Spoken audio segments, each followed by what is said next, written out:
साथियों नमस्कार, मैं अमरीश सिंह टारगेट की टोनीस पर आप लोगों का स्वागत करते हैं। साथियों, अभी पर्यावरण यानी इन्वायरमेंट चल रहा है, जो कि ये टेट सुपर टेट का सिलेबस का बहुत महत्वपूर्ण अंग है और ये आईएएस और पीसीएस का भी एक महत्वपूर्ण अंग है। और जो हम पढ़ा रहे हैं, आज जो पढ़ाने जा रहे हैं आईयूसीएन, ये संकटग्रस्त जातियों का जो एक यूनियन बना हुआ है, IUCN international union for conservation for nature, conservation of nature, यह हमने एक मैप बनाया है कि इसका मुख्य काम क्या है।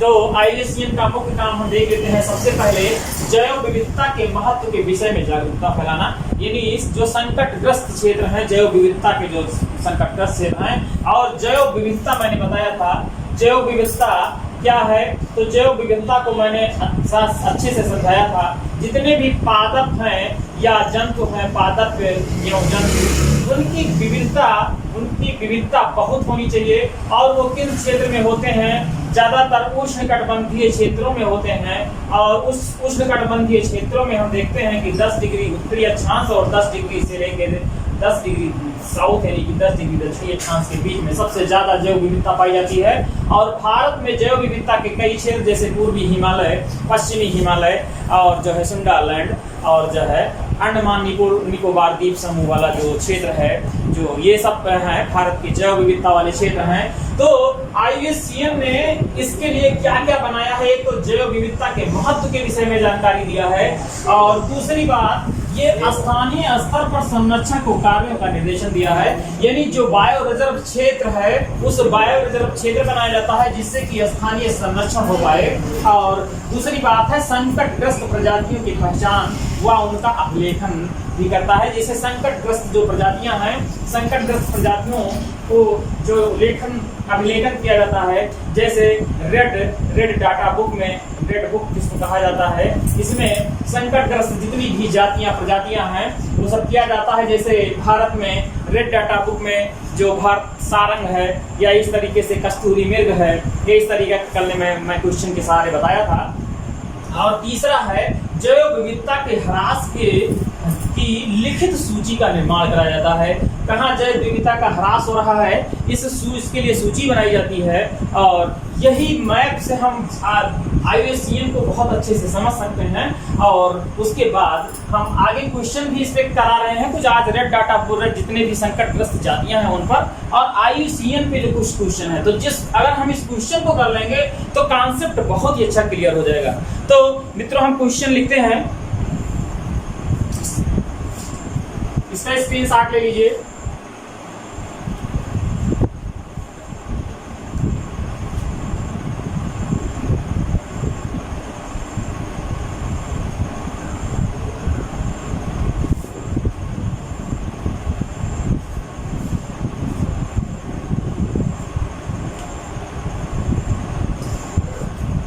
जैसे क्वेश्चन,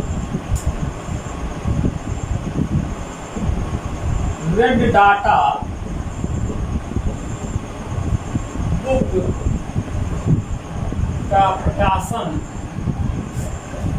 किस संस्था द्वारा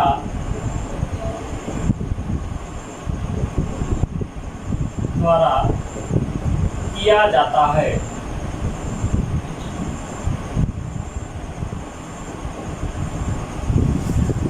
जिसमें हम 4 नाम लिख लेते हैं, उसके बाद हम बताते हैं कि इसमें क्या आंसर सही होगा। UTES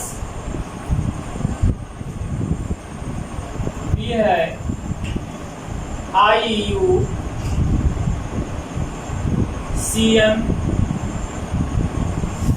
और C है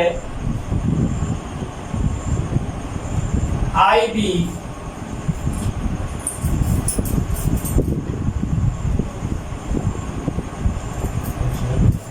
WC और D विकल्प है इसमें WWF।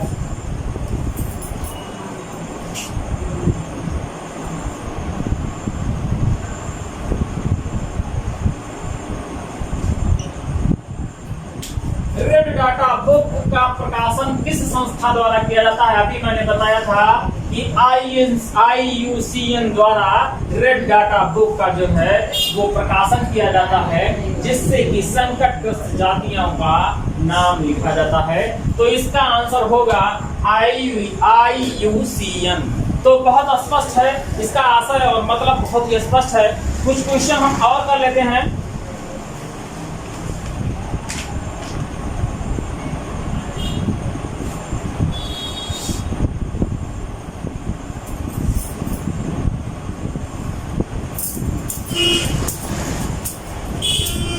बिल्कुल वही सवाल है, लेकिन उसका थोड़ा सा नाम बदला हुआ है। क्वेश्चन है विलुप्त होने वाली प्रजातियों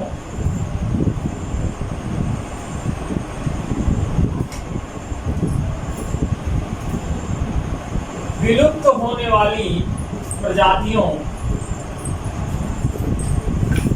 विलुप्त होने वाली प्रजातियों की सूचीबद्धता होती है, की सूचीबद्धता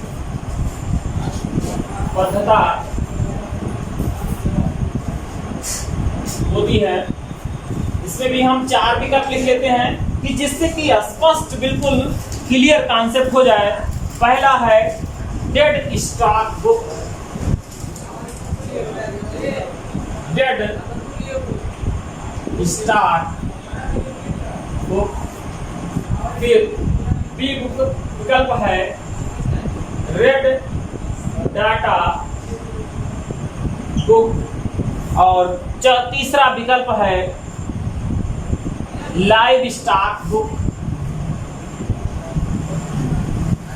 लाइव स्टॉक बुक। और लास्ट वन डी विकल्प दिया हुआ है उपयुक्त में से कोई नहीं, उपयुक्त में से कोई नहीं। तो यहाँ विलुप्त होने वाली प्रजातियों का जो सूचीबद्ध किया जाता है वह रेड डाटा बुक में किया जाता है। अब इन सवालों से कॉन्सेप्ट बिल्कुल क्लियर हो गए होंगे कि क्या क्या है, कैसे कैसे जो है क्वेश्चन इस पे आते हैं और कैसे बन सकते हैं।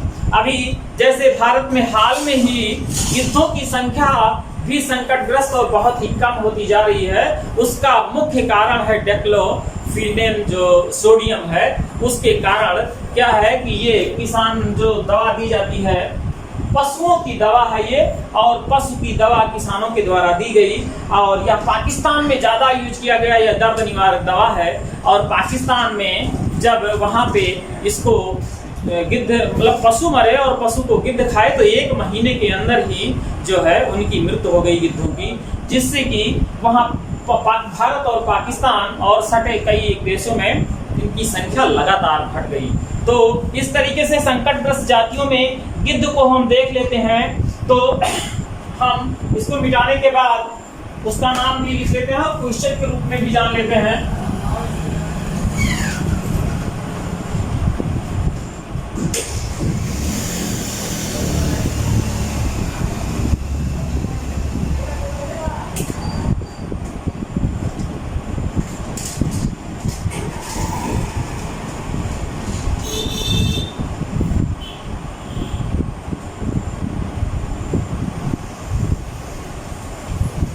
इसके कारण क्लोफिनेट सोडियम के कारण गिद्धों की संख्या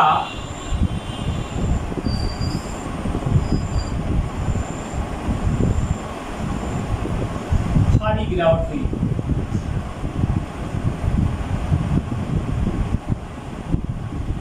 ये दवा जो ये सोडियम ये दवा है, यह दर्द निवारक दवा है, और यह दर्द निवारक पशुओं के लिए दिया जाने वाला है। और अगर पशु की अगर मौत होती है, अगर पशु की यहाँ पे मौत होती है तो इसको गिद्ध खाएगा, और गिद्ध खाने के बाद गिद्ध खाने के 30 दिन के अंदर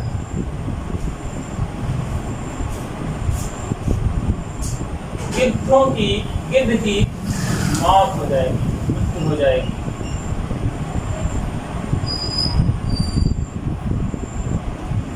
तो ये तो हम जान लिए। इस पर भी कुछ और भी सवाल हैं, इसका स्क्रीनशॉट ले लीजिए मित्रों। ये कई बार आया हुआ सवाल है और यह लेखपाली भर्ती के लिए तो बहुत ही इंपॉर्टेंट है और ये एसएससी जीडी अभी हाल में होने वाला है, तो ये इस टाइप के सवाल ज्यादा आते हैं। बाकी तो आईयूसीएन ये आपके टेट और सुपर टेट में और आईएएस और पीसीएस में ज्यादा आने की संभावना है, लेकिन ये जो डिक्लोफिनेक दवा है ये ज्यादा इंपॉर्टेंट, ज्यादा जो है ये किसी भी परीक्षा में आ सकता है, छोटी बड़ी किसी भी परीक्षा में आ सकता है। तो कुछ क्वेश्चन हम और कर लेते हैं। जैसे एक क्वेश्चन इसी पर है,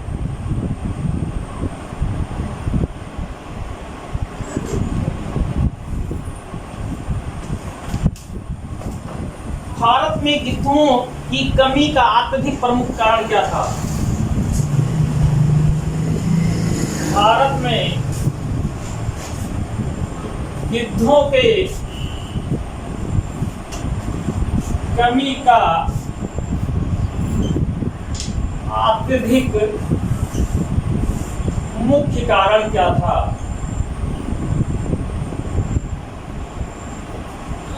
तो इसमें 4 विकल्प हम लिख लेते हैं। पहला, विषाणु संक्रमण।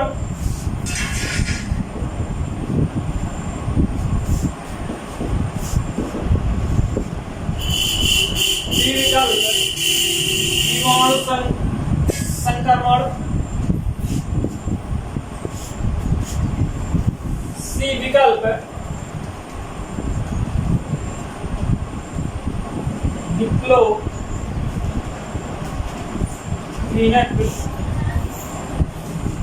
सोडियम दर्द निवारक दवा। और लास्ट डी विकल्प इसमें दिया हुआ है पेनिसिलिन।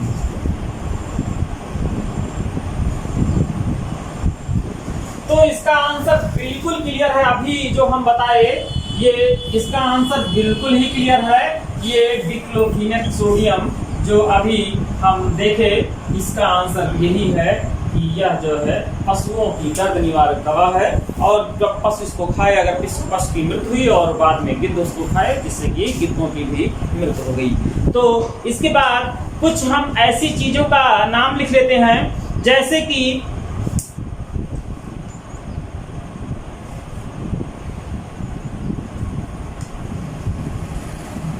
इसका स्क्रीनशॉट ले लीजिए। फिर एक हम नाम ले रहे हैं,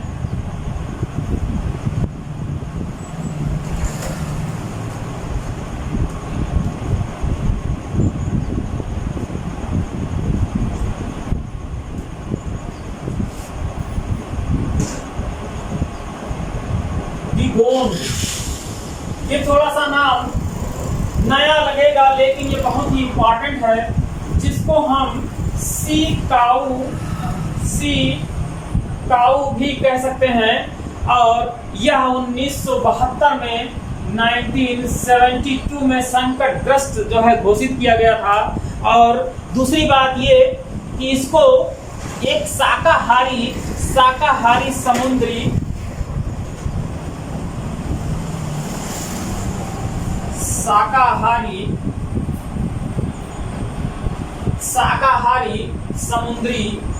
जीव है। यह संकटग्रस्त है, जो कि कहीं पूरे भारत या श्रीलंका या पाक की खाड़ी या कहीं भी ये जो सिकाऊ है ये पूरी दुनिया में कहीं भी हो सकता है। जैसे कि जैव विविधता हमने बताया कि केवल स्थल पे ही नहीं, जैव विविधता जल में यानी समुद्र में भी जैव विविधता पाई जाती है, और सबसे ज्यादा जैव विविधता पाई जाती है। और उसके बाद स्थल पे भी जैव विविधता पाई जाती है। तो हम पिछले क्लासों में आप लोगों को बता चुके हैं कॉन्सेप्ट में, और एक अभी और पढ़ाएंगे जो कि आर्द्र भूमियों में। अभी हम इसको थोड़ा सा मिटा देते हैं।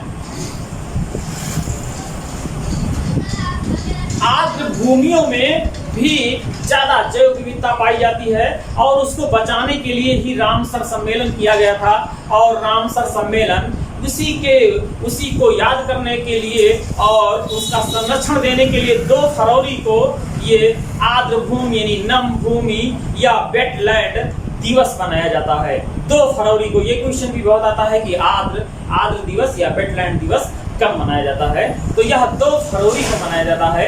और ये वेटलैंड आर्द्र भूमि ऐसी भूमि होती है जहां ना कि जल और ना कि स्थल यानी कि बीच का ऐसा लेयर होता है जहां की बाढ़ आने के बाद या वैसे ही जो है वहां पे कुछ खनिज मिनरल या कुछ ऐसी नम भूमि जो आर्द्रता ज्यादा होती है तो खनिज को वहीं छोड़ देती है, एक सोखते का काम करती है। जैसे एक सोखता हो और पानी खींच ले और उस सोखते में नम रहे वो आर्द्रता, इसी तरीके से रहता है और उसमें खनिज भी रहता है। और उसके संरक्षण के लिए हम रामसर सम्मेलन करते हैं। और रामसर ये ईरान की एक जगह थी, उसी से तब से हम लगातार जो है उससे जो है सम्मेलन करते हैं। तो कल हम रामसर सम्मेलन पे कुछ क्वेश्चन लेंगे और अभी कुछ क्वेश्चन और भी कर लेते हैं मित्रों।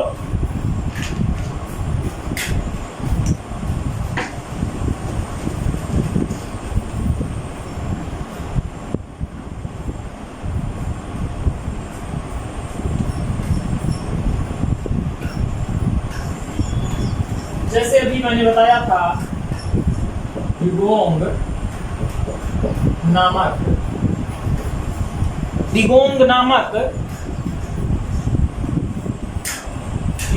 नामक समुद्री जीव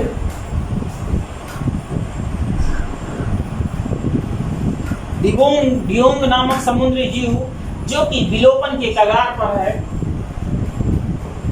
जो कि विलोपन के कगार पर है,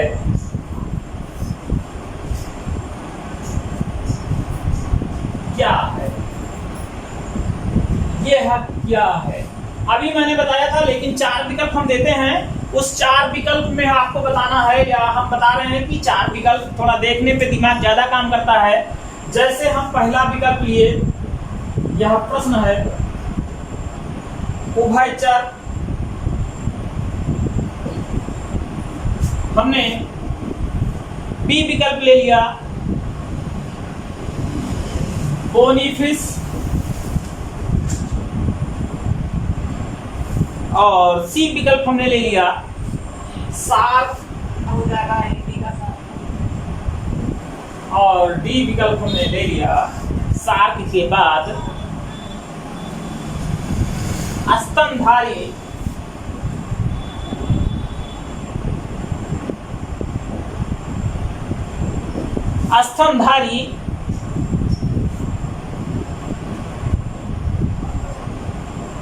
मैमल। इनमें हम बता रहे हैं कि इसमें क्या आंसर सही होगा। तो इसका आंसर देखिए डियोंग। एक चीज इसको यह भी कहा जा सकता है, यह स्तनधारी मैमल है। दूसरा, इसको सी काऊ, हिंदी में सी काऊ भी कहा जा सकता है। इस तरह में कोई विकल्प अगर हमें इसमें मिलता है तो वह आंसर हम लगाएंगे, यानी जो मैमल है स्तनधारी, वह आंसर बिल्कुल सही है। तो इस तरीके से हम देखेंगे कि यह क्वेश्चन और इस पे कुछ क्वेश्चन हमको कराना है। अभी कल रामसर सम्मेलन के साथ हम पूरा क्वेश्चन करा के और ये पूरा जीए क्या कहते हैं जो जैव विविधता वाला पूरा चैप्टर है वह समाप्त कर देंगे। और नेक्स्ट आगे चैप्टर राष्ट्रीय उद्यान और बायोस्फीयर, और बायोस्फीयर और राष्ट्रीय उद्यान के बाद हम अगला नेक्स्ट चैप्टर जितने भी सम्मेलन हुए हैं, जैसे कि मैंने कहा चाहे क्योटो सम्मेलन, जैव विविधता सम्मेलन, या फिर जो है मॉन्ट्रियल सम्मेलन, या जो है जो मॉन्ट्रियल ओजोन के सम्मेलन हुआ है, या भारत में जो अभी सौर गठबंधन हुआ है, इन सब सम्मेलन और इन सब का, और फिर एक लिस्ट हम देंगे कि कौन सा कब दिवस है। जैसे कि कल बताया था टाइगर दिवस, या इस तरीके से, या फिर एक लिस्ट हम दिवस का देंगे, या जैसे कि पर्यावरण संरक्षण अधिनियम 1986 में या 5 जून को पर्यावरण दिवस मनाया जाता है, और 22 मई को जैसे हमने कल बताया था, और 22 एक प्रश्न हमने दिया था कि पृथ्वी दिवस कब मनाया जाता है। तो इसका जवाब कई लोगों का आया, सही भी है, और पृथ्वी दिवस 22 अप्रैल को मनाया जाता है। तो आज मैं आप लोगों को फिर एक प्रश्न दे रहा हूं कल के लिए कि कल आप इस प्रश्न का जवाब दीजिएगा कि समुद्र विज्ञान दिवस कब मनाया जाता है। समुद्र विज्ञान दिवस या समुद्र दिवस ही कह सकते हैं, यह कब मनाया जाता है। तो साथियों, ये इतना आज हम इतना ही बताएंगे और कल हम रामसर सम्मेलन के बाद और ये पूरा जल क्या कहते हैं जैव विविधता वाला चैप्टर खत्म करेंगे। साथियों नमस्कार, जय हिंद।